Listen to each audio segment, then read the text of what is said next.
Polan, Bapak Eko Sudarwo, yang terhormat Ibu Sundari selaku calon guru penggerak, yang terhormat Bapak Ibu Guru SDN Polan. Pertama-tama marilah kita panjatkan puji syukur atas kehadiran Tuhan Yang Maha Esa, yang mana atas limpahan rahmat, taufik serta hidayahnya sehingga kita bisa berkumpul dalam acara ini dengan keadaan sehat walafiat. Kedua kalinya sholawat serta salam kita tujukan kepada Nabi besar Muhammad SAW, dan semoga kelak kita akan mendapatkan syafaatnya. Amin amin ya rabbal alamin. Di sini saya selaku moderator akan membacakan susunan acara diseminasi pemahaman dan penerapan budaya positif sesuai modul 1 sampai 4. Adapun susunan acaranya sebagai berikut. Acara pertama yaitu pembukaan, acara kedua inti, acara ketiga penutup. Marilah kita buka acara ini dengan bacaan basmalah. Bismillahirrahmanirrahim. Acara selanjutnya yaitu pemaparan materi tentang diseminasi hari ini yang akan dipaparkan oleh Ibu Sundari. Kepada Ibu Sundari kami persilahkan.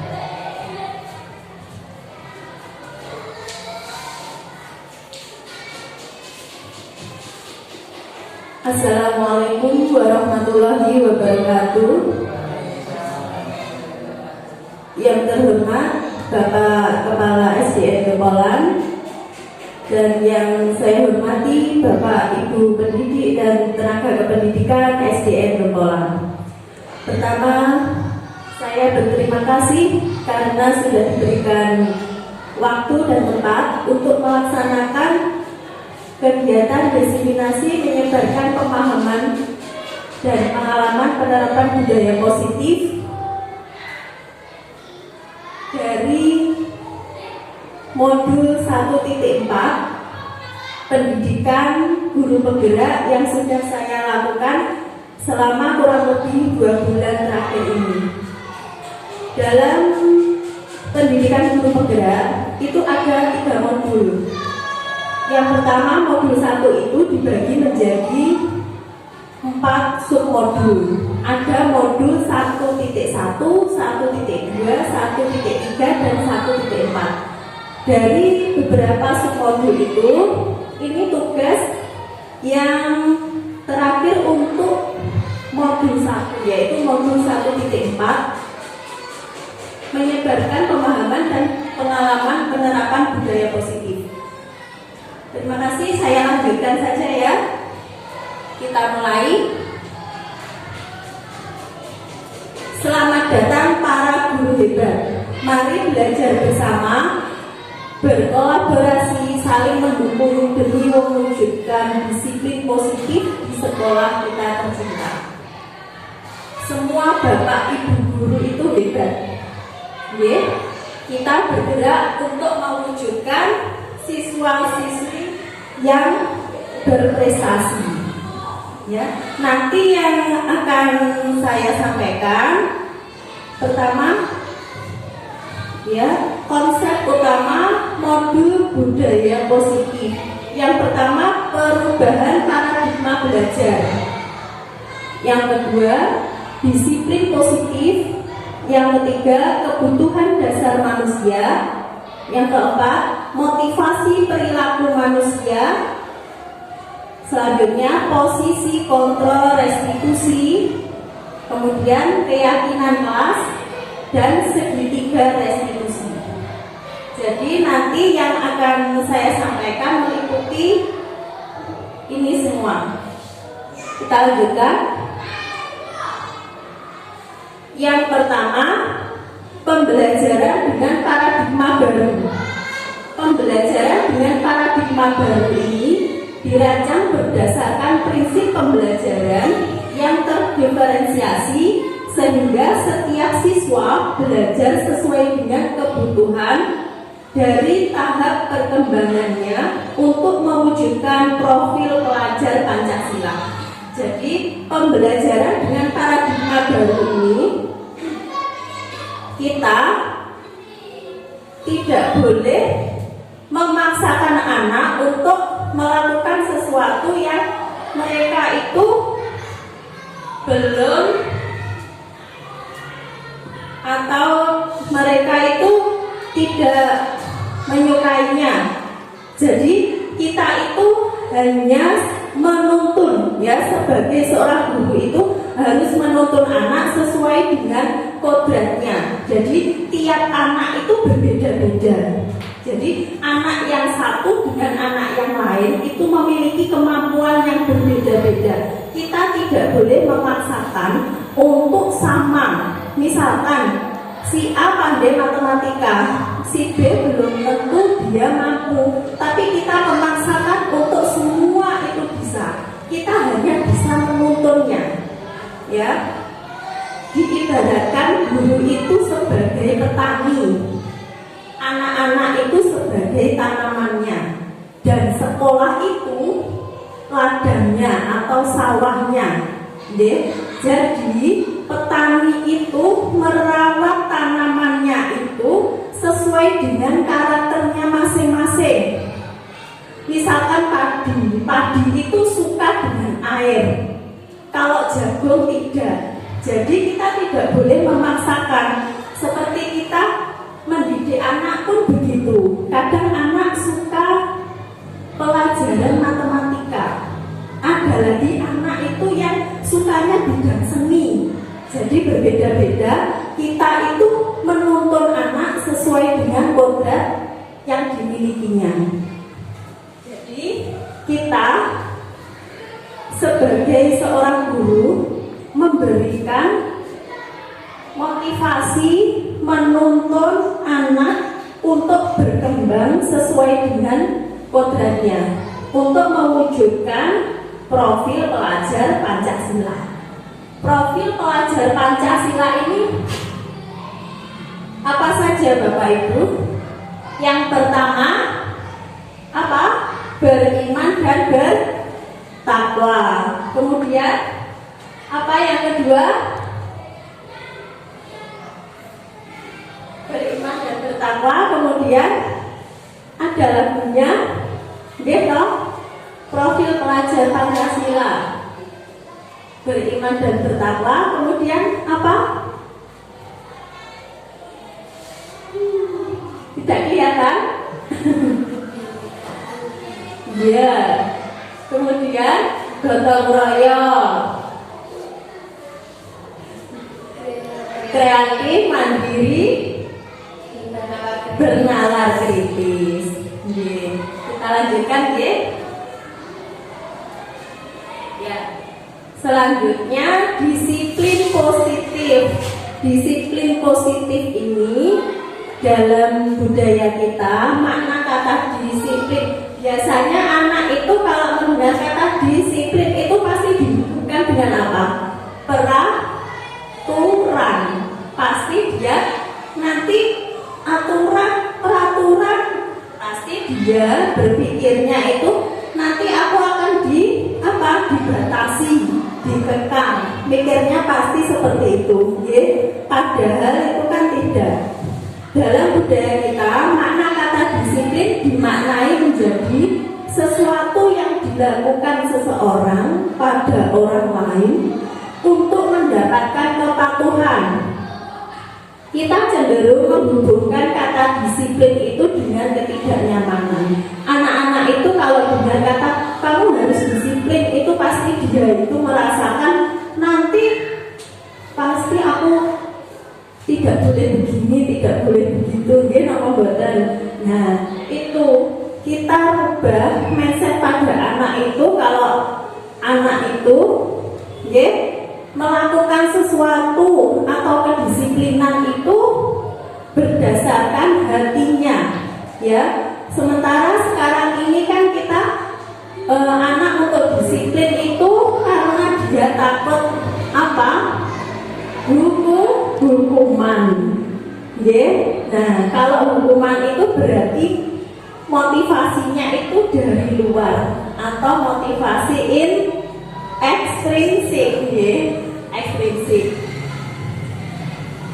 Lanjut, sebagai pendidik tujuan kita adalah menciptakan anak-anak yang memiliki disiplin diri sehingga mereka bisa berperilaku dengan mengacu pada nilai-nilai kebajikan universal dan memiliki motivasi intrinsik bukan ekstrinsik. Nah, seperti yang tadi saya katakan, jadi ya, kita sebagai pendidik itu bertugas untuk mewujudkan disiplin pada anak itu karena motivasi intrinsik pada dirinya, bukan karena ada hukuman, karena apa? Ada misalkan penghargaan. Anak kan biasanya nanti saya tak begini biar mendapatkan apa hadiah seperti itu ya. Nah, itu kita berusaha untuk menghilangkan, kita untuk mewujudkan disiplin positif. Anak harus mempunyai motivasi dari dalam atau intrinsik. Disiplin positif merupakan salah satu cara penerapan disiplin yang bertujuan untuk menumbuhkan kesadaran serta memberdayakan anak untuk melakukan sesuatu tanpa sogokan, ancaman maupun hukuman. Ya, ini tadi termasuk motivasi apa kalau sogokan, ancaman maupun hukuman atau penghargaan. Masuk intrinsik maupun ekstrinsik? Ekstrinsik, yeah. Terus selama ini kita kebanyakan melakukan motivasi itu ekstrinsik maupun intrinsik, kan? Yeah. Memang selama ini kita melakukannya itu ekstrinsik, ya. Tidak apa-apa, kita belajar bersama. Ya, anak-anak itu melakukan disiplin, dia itu memiliki kebutuhan dasar manusia. Kebutuhan dasar manusia ini maksudnya yang anak ya, kebutuhan dasar anak itu yang pertama bertahan hidup itu anak pasti dia ingin makan, minum, ya. Berpakaian, itu kebutuhan dasar untuk bertahan hidup. Yang kedua, kasih sayang dan rasa diterima. Anak itu, setiap anak pasti dia memiliki kebutuhan yaitu kasih sayang. Siswa-siswi jenengan pasti ada yang di sekolah itu sering jahil, ini nomor boten. Nah, kebanyakan itu di rumah dia kurang mendapatkan kasih sayang. Jadi dia itu jahil sama temannya itu untuk mendapatkan perhatian, gitu. Nah, untuk mendapatkan perhatian dari teman dan gurunya. Kadang ada anak itu biasanya kelas 1, kelas 2 atau kelas 2 itu kadang merangkul-rangkul gurunya waktu jalan, gitu. Ada gitu. Nah, itu dia memiliki apa? Kebutuhan. Dia butuh kasih sayang. Jadi tidak apa-apa jika ada anak itu selalu dia jahil. Kita hanya memberikan saran, menanyai dia. Itu biasanya anak itu kurang kasih sayang di rumahnya. Jadi dia itu minta perhatian, minta dikasih sayangi oleh guru dan teman-temannya. Selanjutnya, penguasaan. Anak itu punya rasa pengen berkuasa. Biasanya kalau bermain dengan temannya, ada anak itu yang dia spontanitas itu dia berkuasa. Itu ini loh caranya main. Nah, anak ini mengatur teman-temannya. Itu memang kebutuhannya dia. Kebutuhan naluri anak itu dia ada rasa pengen berkuasa.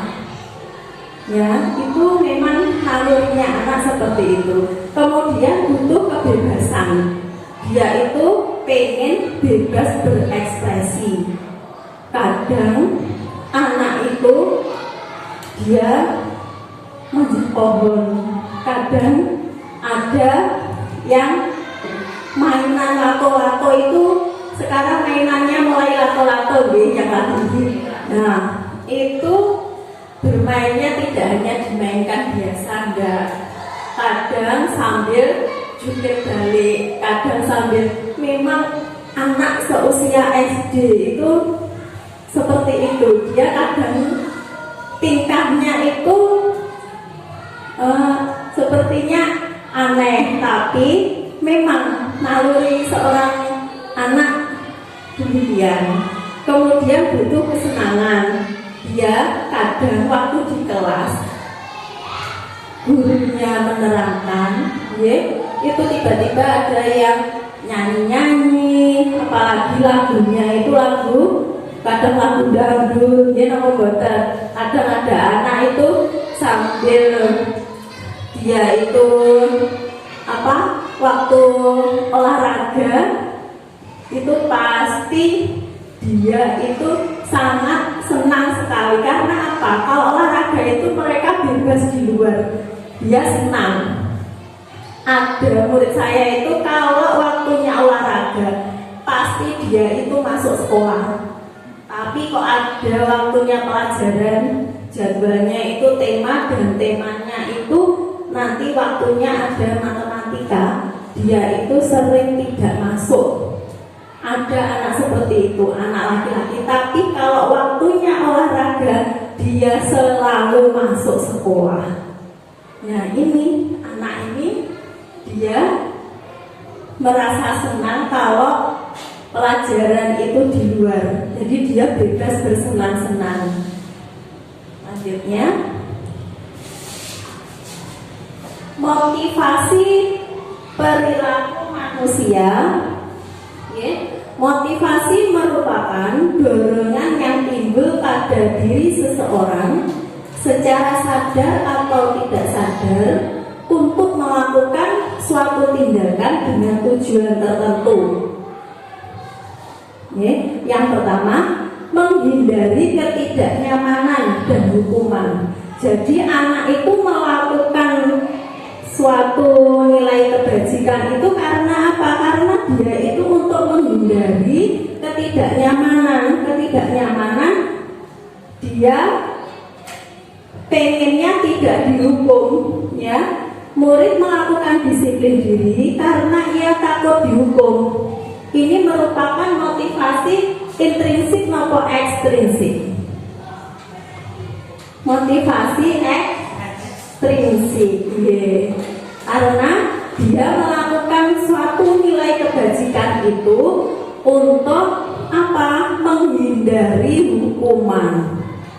Yang kedua, mendapatkan imbalan atau penghargaan dari orang lain. Murid melakukan disiplin diri karena ia ingin mendapat imbalan. Ini merupakan motivasi ekstrinsik juga, karena dia melakukan suatu nilai kebajikan hanya untuk mendapatkan hadiah atau untuk mendapatkan penghargaan. Kemudian menghargai nilai-nilai kebajikan diri sendiri. Murid melakukan disiplin diri karena sadar akan nilai kebajikan dirinya. Ini merupakan motivasi intrinsik. Jadi anak itu melakukan disiplin diri karena dia tahu, dia sadar apa yang dia lakukan, nilai kebajikan yang dia lakukan itu bermanfaat untuk siapa? Untuk dirinya sendiri. Jadi ini merupakan motivasi intrinsik. Dari motivasi ekstrinsik dan intrinsik ini, mana yang paling bagus? Motivasi intrinsik. Selanjutnya, konsep disiplin dengan identitas gagal. Nah, disiplin ini gagal karena apa? Yang pertama, hukuman. Hukuman ini anak disuruh disiplin itu karena dia nanti mendapatkan hukuman. Kalau tidak melakukan nilai-nilai kebajikan, ya. Hukuman ini dapat menyakitkan anak. Kadang kita tidak merasa anak itu, misalkan ada anak yang tidak memakai atribut lengkap saat hari Senin, ya. Nah, itu dia akhirnya kan pasti mendapatkan hukuman untuk berdiri di depan, di dekatnya bendera, ya, selama upacara sampai selesai. Ya, betul, biasanya seperti itu. Nah, ini anak ini mungkin dia itu merasakan tidak memakai atribut lengkap karena ibunya lupa menaruh dasi. Jadi kadang dia merasakan ini bukan kesalahanku, tapi aku yang menanggung hukumannya. Kadang seperti itu, kita kan tidak tahu. Kita tahunya kan anak ini bersalah, ya kan, tidak lengkap. Nah, itu menyakitkan dia, padahal dia juga tahu itu salah, tapi bukan aku saja, karena dalam hatinya demikian, ya. Terus kemudian tidak nyaman, anak menjadi merasa tidak nyaman. Satu hari itu di sekolah pasti dia tidak akan nyaman. Kemudian murid menjadi takut kalau mungkin ada anak itu yang istilahnya gablek, ya, itu mungkin nggak apa-apa. Tapi kalau anak yang dia itu minder, itu pasti dia itu ketakutan. Kemudian memaksa, ya, hukuman itu bersifat memaksa. Murid menyembunyikan kesalahannya.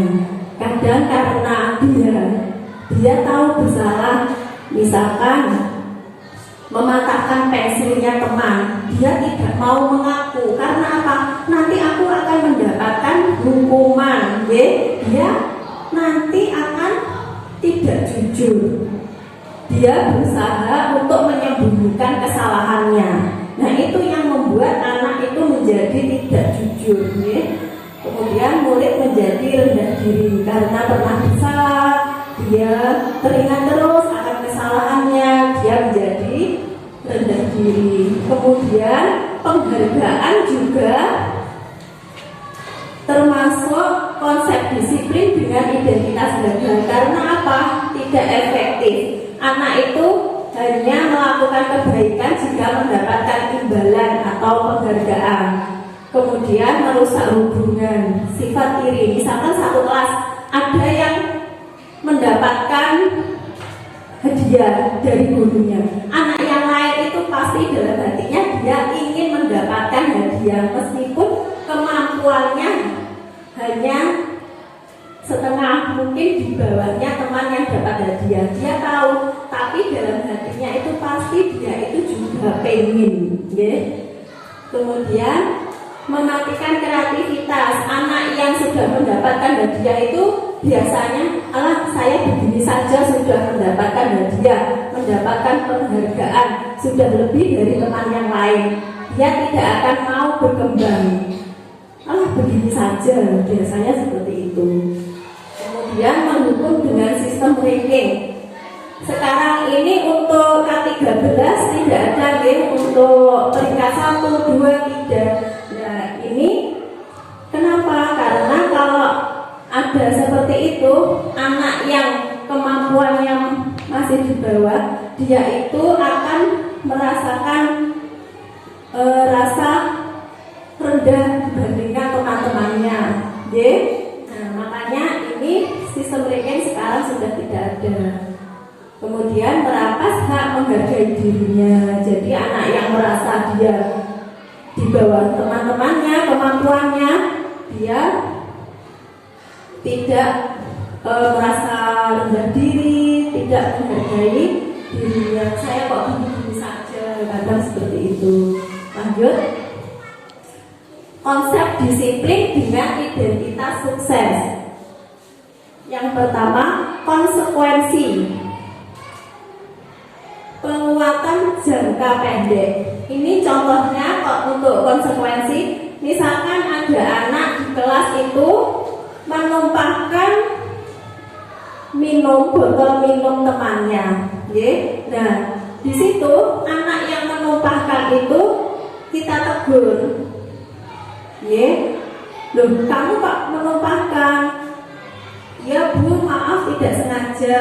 Biasanya begitu ya. Terus anak ini konsekuensinya apa kalau kamu menumpahkan botol minuman? Ya Bu, saya akan membersihkannya. Ya. Nah, itu penguatan jangka pendek saat itu. Terus kemudian perlu monitoring berkelanjutan. Monitoring berkelanjutan ini jika anak itu yang menumpahkan itu suatu ketika melakukan hal yang sama, dia itu apakah dia langsung membersihkan bekas air yang tumpah atau tidak, itu perlu kita monitoring ya. Kemudian stimulus respon ini, misal anak itu kita tanya, terus kamu gimana kalau botol minum temanmu sudah tumpah? Ya Bu, ini saya bersihkan, saya sudah minta maaf, dan saya mengasihkan air minum saya untuk teman. Nah, ini berarti stimulus respon. Anak sudah merespon apa yang kita katakan. Kemudian murid menghormati peraturan yang ada di kelas. Jika melakukan kesalahan, dia harus apa? Memperbaikinya. Kemudian kehilangan waktu untuk merenungi kesalahan. Jadi saat kejadian itu anak itu langsung melakukan perbaikan. Ya, tidak ada waktu untuk merenungi dulu kesalahannya. Terus kemudian restitusi.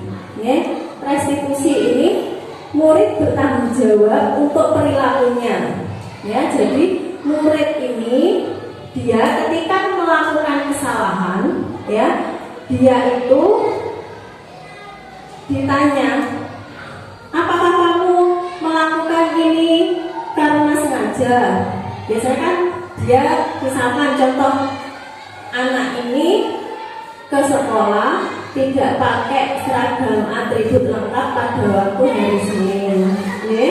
Karena tidak memakai atribut lengkap itu, dia harus bertanggung jawab terhadap perilakunya. Dia kita beri apa? Ini fokus pada pemecahan masalah jangka panjang. Kamu apa yang lakukan? Apakah kamu tetap tidak memakai seragam lengkap, atau kamu menghubungi orang tuamu untuk mengantarkan atribut ke sekolah? Nanti anak dibantu untuk menyelesaikan masalahnya. Murid menghormati dirinya dan orang lain. Kemudian teori kontrol dirinya, memegang kontrol. Jadi dia mengontrol dirinya. Ya. Misalkan ada anak itu dia mau berkelahi dengan temannya, dia sudah bisa mengontrol dirinya. Kalau nilai-nilai kebajikan atau nilai positif yang ada di dirinya itu sudah mendarah daging, ya.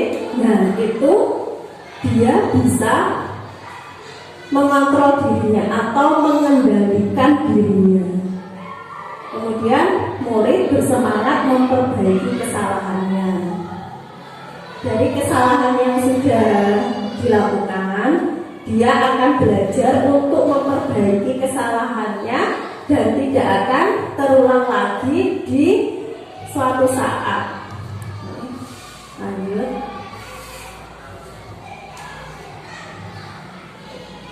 Ini ya konsep disiplin pendekatan restitusi. Ya, sebuah cara menanamkan disiplin positif pada murid. Yang pertama, pengertian restitusi. Restitusi itu adalah proses menciptakan kondisi bagi murid untuk memperbaiki kesalahan mereka, sehingga mereka bisa kembali pada kelompok mereka dengan karakter yang lebih kuat sesuai dengan Kaizen 2004. Nah, ini pengertian restitusi. Restitusi restitusi itu jadi proses pada anak untuk memperbaiki kesalahannya. Jika anak itu pernah melakukan kesalahan, ya, dia ini akan berproses untuk menciptakan kondisi dirinya ini, ya, itu menjadi lebih baik, menjadi karakter yang lebih baik untuk kembali kepada lingkungannya dengan karakter yang lebih kuat, dengan karakter yang lebih bagus. Untuk restitusi ini ada nanti di slide selanjutnya 3 tahapan restitusi. Sekarang ciri-ciri restitusi, bukan menebus kesalahan, namun belajar dari kesalahan. Jadi menebus kesalahan itu misalkan menumpahkan botol minuman temannya, dia menebus kesalahannya dengan apa? Membersihkan air dan mengganti air minumnya. Tapi kalau belajar dari kesalahan, dia akan hati-hati jika berjalan dan tidak istilahnya kalau anak-anak itu berjalan sambil berlari tidak hati-hati. Nah, itu memperbaiki kesalahan. Kemudian memperbaiki hubungan. Kalau dia sudah baik, nanti temannya tidak akan marah ya kalau botol minumannya ditumpahkan, dia sudah minta maaf dan menggantikannya. Terus jadi tawaran bukan paksaan. Contohnya tawaran bukan paksaan ini, misalkan ada anak ke sekolah memakai sepatu warnanya itu tidak hitam karena dia terburu-buru bangun kesiangan memakai sepatu warnanya misalkan biru, hampir sama ya, biru dan hitam. Nah, itu kan tidak boleh. Nah, itu kita memberikan tawaran bukan paksaan. Contohnya begini, kamu di sekolah tidak pakai sepatu sampai nanti pulang, apa orang tuamu ke sini memberikan sepatu yang hitam dengan menelpon, kita memfasilitasi untuk menghubungi orang tuanya. Jadi tidak dipaksa kamu harus melepaskan sepatu sampai nanti siang, tidak boleh bersepatu karena sepatumu tidak hitam. Jadi tidak memaksa, tapi memberikan tawaran. Kemudian menuntut untuk melihat ke dalam diri. Jadi anak diajak untuk introspeksi diri. Kemudian mencari kebutuhan dasar yang mendasari tindakan. Jadi tindakan yang dilakukan karena memakai sepatu yang berwarna biru tadi, ya, itu kita tanya, kenapa kok sampai seperti itu? Ternyata dia tidurnya terlalu malam, jadinya apa? Pagi terburu-buru, bangun kesiangan, ya. Kenapa? Karena mungkin diajak orang tuanya ke rumah nenek, pulangnya malam, berarti dia butuh apa? Butuh diperhatikan. Kalau sudah waktunya malam, harus pulang dan istirahat, ya. Jadi ada kerjasama dengan orang tua. Fokus pada karakter, bukan tindakan, ya. Jadi fokus pada karakter anak. Kemudian menguatkan dan fokus pada solusi. Kita memberikan solusi seperti tadi, tawaran untuk menghubungi orang tua atau memakai sepatu hitam ya dari orang tua atau melepaskan sepatu yang biru tadi. Selanjutnya, ini perbedaan antara hukuman, konsekuensi, dan restitusi. Contoh kasus, siswa sering tidak mengerjakan PR. Kalau hukuman, guru menghukum siswa tersebut hormat bendera selama 10 menit. Ya, biasanya kalau hukuman itu tidak mengerjakan PR, itu biasanya ada hukuman hormat bendera selama 10 menit. Guru marah dan menjadi takut. Biasanya, kamu kenapa tidak mengerjakan PR? Sekarang kamu berdiri, di depan bendera, hormat bendera selama 10 menit. Dulu ada ya yang seperti itu, tapi sekarang sudah tidak. Untuk konsekuensi, guru memberikan konsekuensi untuk mengerjakan PR-nya saat istirahat atau dikerjakan sebanyak 3 kali lipat. Ini yang konsekuensi, contohnya begini, anak disuruh mengerjakan PR-nya itu 3 kali lipat, ya. Guru tegas memberikan ketegasan dan siswa menghormati peraturan. Kemudian kalau menggunakan restitusi, guru menanyakan keyakinan kelas dirinya dan membantu siswa menyelesaikan masalahnya. Guru terbuka dan siswa menghormati dirinya dan orang lain. Jadi anak ini ditanya dulu, kenapa kamu tidak mengerjakan PR? Ya, ditanya dulu permasalahannya apa, kemudian nanti dibantu untuk memberikan solusinya. Jadi anak itu terbuka, dia tidak langsung takut, tapi dia bisa mengutarakan apa yang menjadi permasalahannya dalam diri anak itu. Jangankan anak, kita pun kalau berangkat ke sekolah itu kadang punya masalah apa tidak? Semua orang pasti punya masalah, dia betul. Nah, itu begitupun anak, dia itu pasti memiliki masalah yang ada pada dirinya. Nah, kita sebagai guru harus tahu kondisi anak itu bagaimana. Ya. Selanjutnya,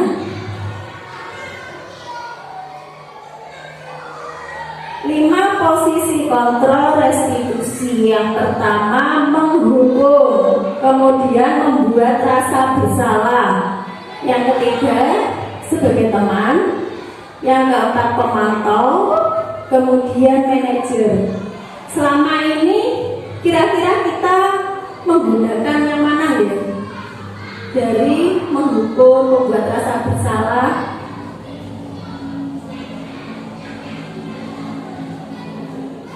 yang mana deh?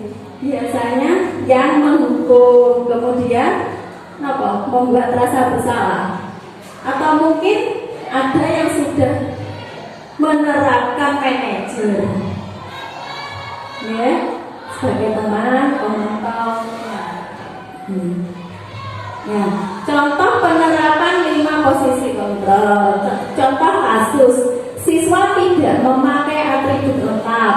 Nah, ini seperti tadi, atribut lengkap saat upacara bendera. Ya, contohnya siswa ini tidak memakai atribut, ya, contoh kasusnya. Kemudian kalau ini perbedaannya, ya, penghukum, patuhi aturan sekolah lalu berdiri di depan barisan. Ya kan, anak dihukum seperti itu. Kemudian kalau pembuat rasa bersalah, guru bilang, berapa kali bu guru harus memberitahu kamu, bu guru kecewa sama kamu.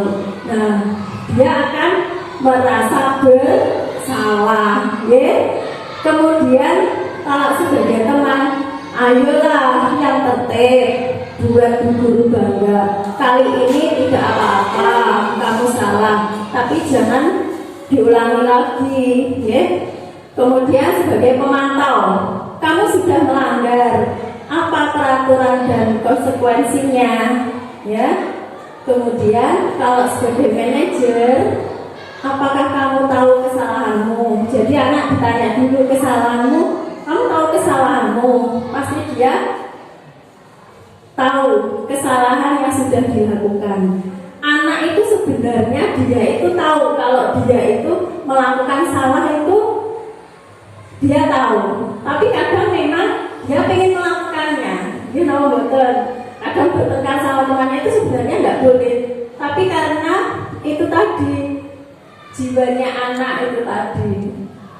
Kira-kira bagaimana kalau akan memperbaiki kesalahan ini? Jadi anak itu ditanya bagaimana untuk memperbaiki kesalahan yang sudah dilakukan. Ya, dia disuruh untuk berpikir karena membuat kesalahan, dia diminta untuk berpikir mencari solusi. Nanti kita membantunya. Misalkan saya rumahnya jauh Bu, saya tak beli dasi sama topi di koperasi saja ya, misalkan. Tapi uang saya kurang, boleh apa enggak? Misal anaknya seperti itu, kita akan memberikan solusi. Ya, tidak apa-apa. Besok dia mengganti uang untuk membeli dasi dan topi tadi. Ya, selanjutnya keyakinan kelas. Mengapa keyakinan kelas? Mengapa tidak peraturan kelas? Ya, kita kan ada keyakinan kelas dan ada peraturan kelas. Kalau peraturan itu dalam mindsetnya anak, pikirannya itu pasti kurang bagus ya. Tapi kalau keyakinan itu lebih halus. Misalkan, mengapa kita memiliki peraturan tentang penggunaan helm pada saat mengendarai kendaraan roda 2 atau motor? Pasti apa? Karena apa? Untuk keselamatan, ya kan? Terus yang kedua, mengapa kita memiliki peraturan tentang penggunaan masker dan mencuci tangan setiap saat? Untuk apa? Untuk menjaga kesehatan. Jadi keselamatan dan kesehatan itu termasuk keyakinan. Ya, keyakinan itu harus tumbuh pada diri anak itu sendiri. Ya, nah kita lanjutkan.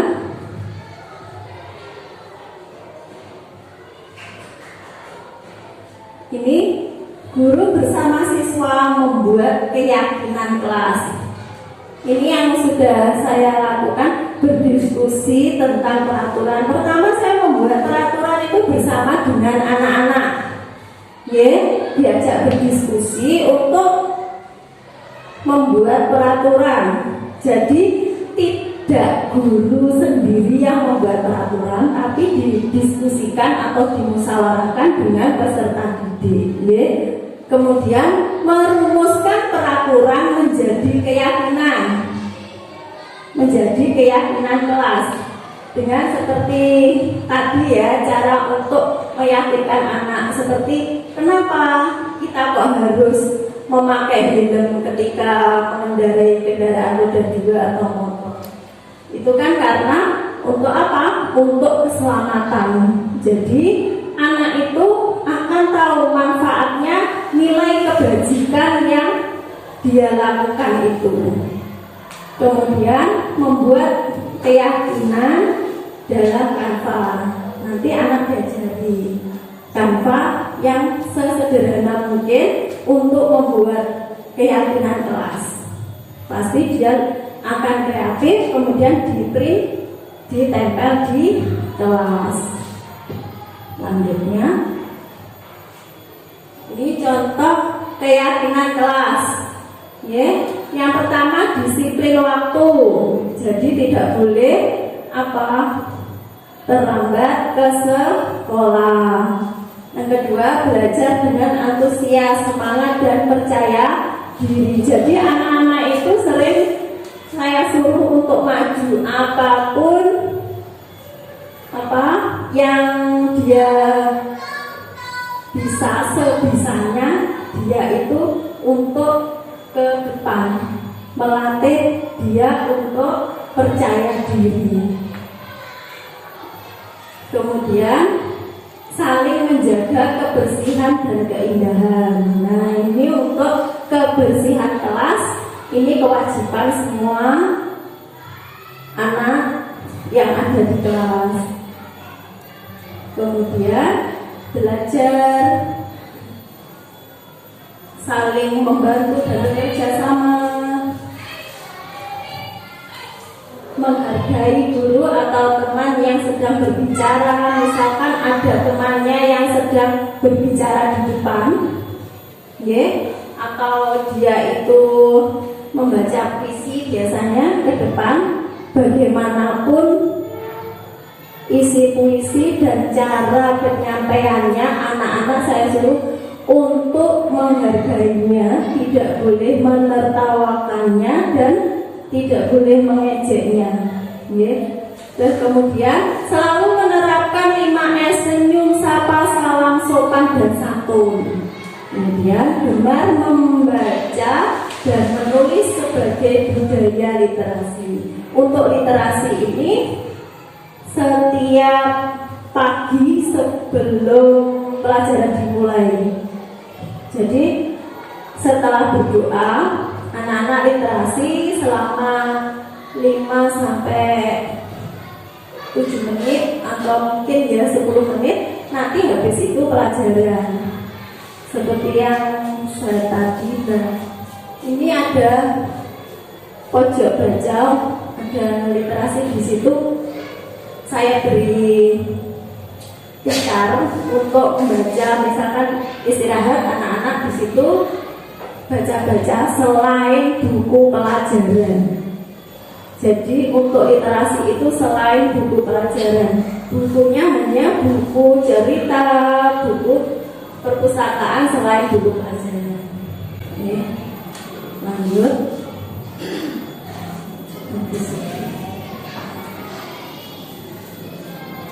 Bagaimana pembentukan keyakinan kelas? Nah, ini yang pertama, lebih abstrak dari peraturan.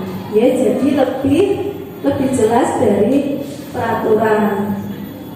Dua, berupa pernyataan universal umum, ya.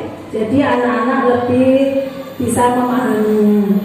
Dibuat dalam bentuk positif, ya, dalam bentuk positif, bukan kalau negatif itu dilarang, tidak boleh. Nah, itu dihindari kata-kata itu.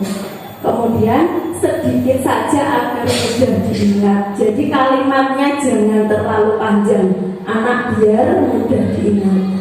Sesuai dengan kondisi kelas dan sekolah agar mudah diterapkan. Jadi keyakinan itu disesuaikan dengan keadaan sekolahnya masing-masing atau kondisi kelas. Jadi antara kelas 6 dan kelas 2 mungkin tidak akan sama, tidak apa-apa, karena disesuaikan dengan kondisi kelasnya masing-masing. Jadi anak kecil, ya, yang kelas rendah itu berbeda dengan kelas yang atas. Keyakinan kelas tidak apa-apa. Kadang selama ini kita peraturan kelas itu sama. Kelas 1 sampai kelas 6 itu sama. Di print out satu untuk semua.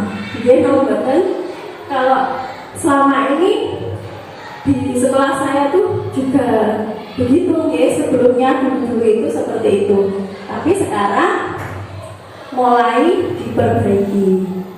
Kemudian semua warga kelas atau sekolah dilibatkan saat membuat. Jadi saat membuat keyakinan kelas itu semuanya dilibatkan, tidak hanya guru saja, tapi anak-anak itu juga dilibatkan. Ya, jadi dia akan antusias apa yang baik untuk dirinya, dia akan memberikan masukan. Memang anak kalau diajak diskusi itu rame, ya. Kelas itu pasti rame untuk diajak diskusi, tapi tidak apa-apa. Itu memang menunjukkan anak itu kreatif, ya. Anak itu berkembang sesuai dengan kodratnya.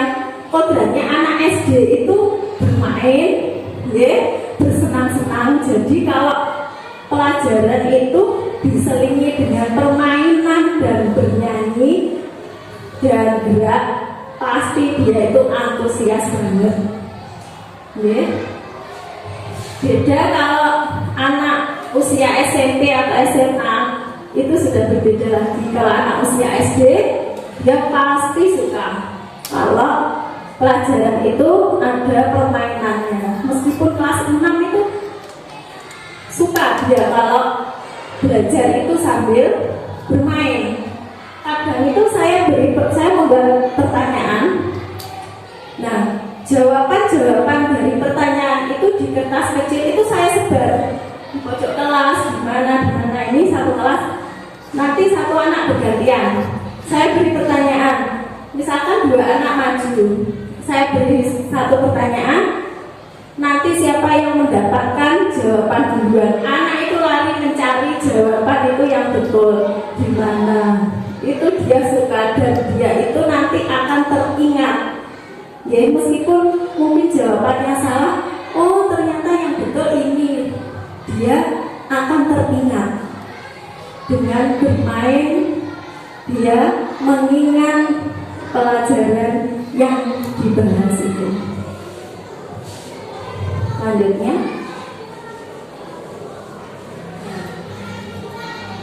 ini tadi ya, restitusi itu ada tahapannya. Ada 3 tahapan. Namanya segitiga restitusi.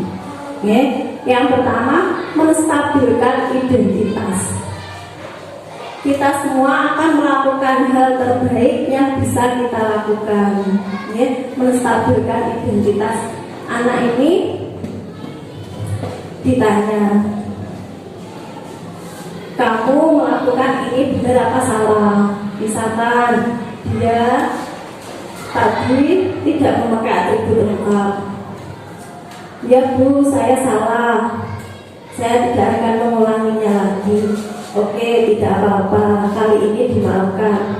Tapi tidak boleh diulangi lagi. Dan tiap anak pasti memiliki kesalahan. Jadi ini disadarkan anak-anak, dia tidak akan merasa langsung dia down, ya, rendah diri, tidak langsung ya tidak apa-apa, kamu kali ini bersalah, tapi jangan diulangi lagi.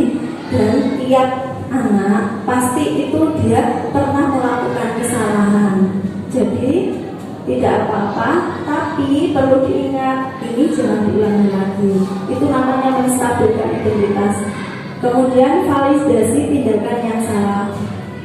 Jadi dia tanya, apa kesalahan yang sudah kamu lakukan?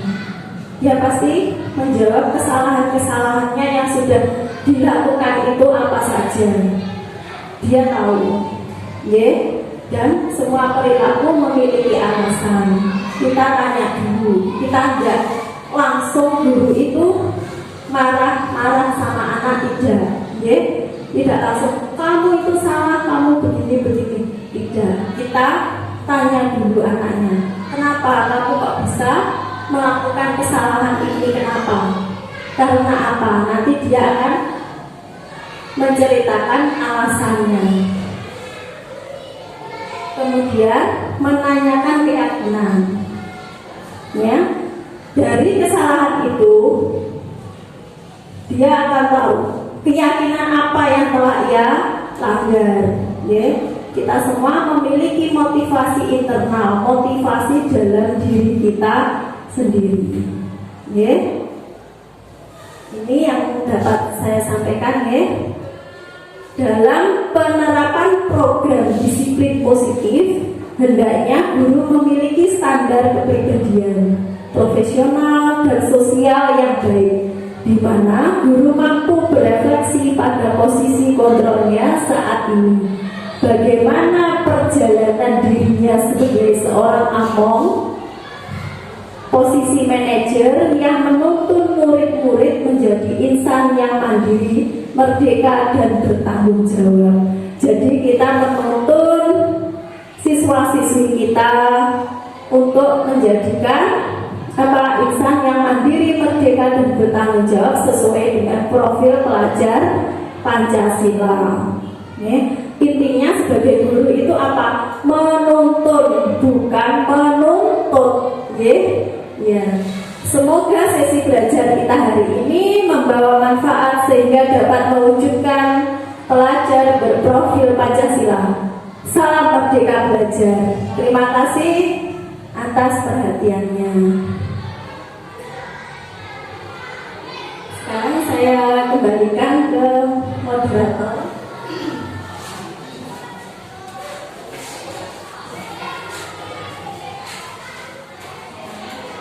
Terima kasih Ibu Sundari atas pemaparan materinya yang sangat luar biasa itu. Dan acara berikutnya yaitu sesi tanya jawab. Monggo Bapak Ibu Guru, apabila ada yang ingin mengajukan pertanyaan, saya persilahkan.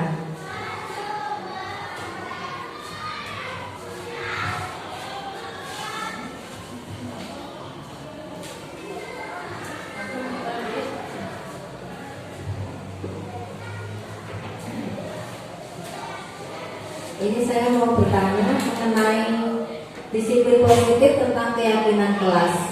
Untuk membuat keyakinan kelas, apakah bisa menjadi keyakinan sekolah? Terima kasih.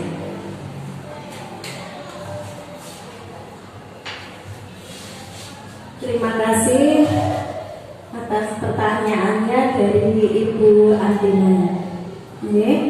Tadi tentang keyakinan kelas. Keyakinan kelas itu bisa kita kembangkan menjadi keyakinan sekolah. Dari tiap-tiap kelas kita memiliki keyakinan kelas yang berbeda-beda.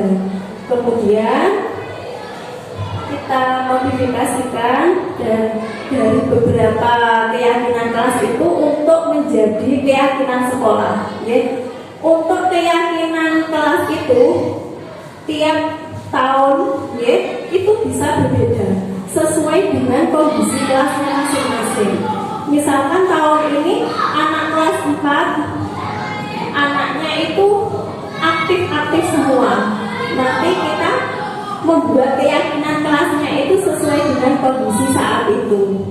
Tidak harus sama dengan yang tahun lalu. Begitu. Untuk keyakinan kelas bisa dijadikan nanti menjadi keyakinan sekolah sesuai dengan kesepakatan bersama. Terima kasih. Terima kasih Bu Sundari. Barangkali ada yang ingin mengajukan pertanyaan lagi?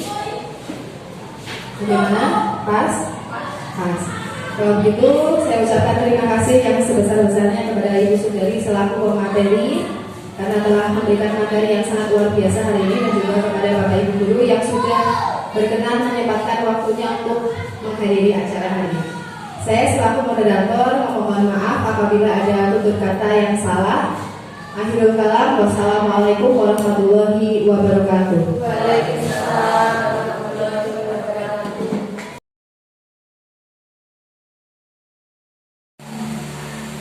Assalamualaikum warahmatullahi wabarakatuh. Saya Eko Sujarwo SPD, Kepala SDN Gembolan, Kecamatan Gurah, Kabupaten Kediri.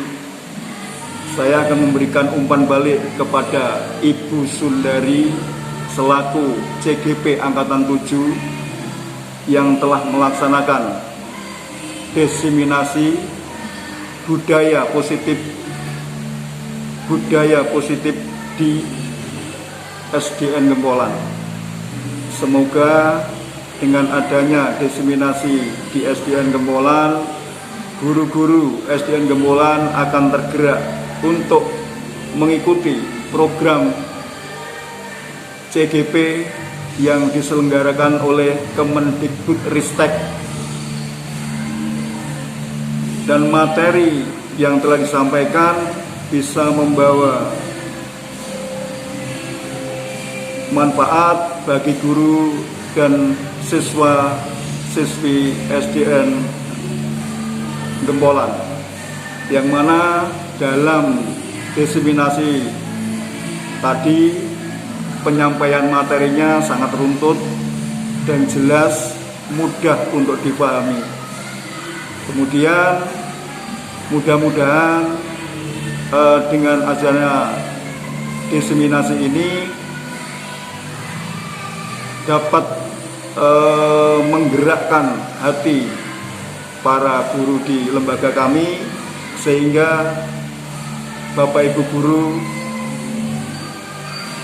tergerak untuk mengikuti CGP yang diselenggarakan oleh Kemendikbudristek, sehingga dapat membawa pendidikan negeri ini menjadi lebih baik, maju, dan lebih berkembang tentunya. Kemudian untuk Bu Sundari, mudah-mudahan di dalam menempuh pendidikan CGP ini diberi kemudahan, diberi kelancaran, dan selesai dalam batas waktu yang ditentukan. Sukses untuk Bu Sundari. Wassalamualaikum warahmatullahi wabarakatuh.